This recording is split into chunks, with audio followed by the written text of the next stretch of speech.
Medicines కి సంబంధించి, medicine అంటే హెల్త్ రిలేటెడ్, ఆయుష్ కేంద్ర ప్రభుత్వం ఏర్పాటు చేసిన వివిధ రకాలైన స్కీమ్స్ లైక్ టీబీ కావచ్చు, టీబీ ముక్త భారత్ కావచ్చు, these are all the important areas.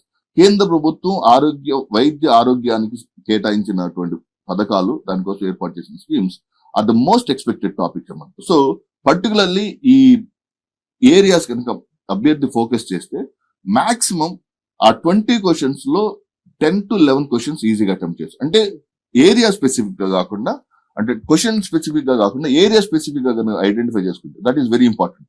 So మిగిలిన టాపిక్స్, మిగిలిన సబ్జెక్ట్స్ ప్రీవియస్ క్వశ్చన్స్ ఆధారంగా మనం ఏరియాస్ తీసుకోగలం. కానీ సైన్స్ అండ్ టెక్నాలజీని ప్రతి సంవత్సరం మారుతూ ఉంటుంది.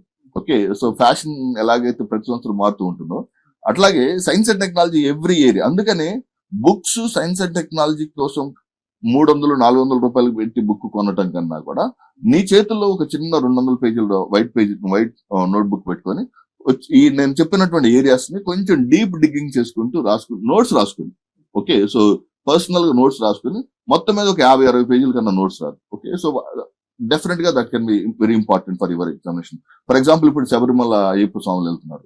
ఈ శబరిమల అయ్యప్ప స్వాములకి బ్రెయిన్ ఈటింగ్ అమీబా అని ఒక భయాందోళన క్రియేట్ చేస్తారు. యాక్చువల్ గా బ్రెయిన్ ఈటింగ్ అమీబా అనేది క్లోరినేటెడ్ వాటర్ లో అసలు ఉండదు అనమాట. ఇప్పుడు స్విమ్మింగ్ పూల్స్ లో క్లోరినేటెడ్ వాటర్ వాడతారు. ఎక్కడైతే క్లోరినేటెడ్ వాటర్ వాడతారో అక్కడ బ్రెయిన్ ఈటింగ్ అమీబా ఉండదు. ఎక్కడైతే non chlorinated water, okay, stagnant water లో అక్కడ మాత్రమే బ్రెయిన్ ఈటింగ్ అమీబా. సో ఎక్కడ ఇది చదవాలి అని కాదు, నీకు తెలియాలన్నమాట. సో దీని మీద నుంచి క్వశ్చన్ రావడానికి అవకాశం ఉంది. అసలు బ్రెయిన్ ఈటింగ్ అమీబా.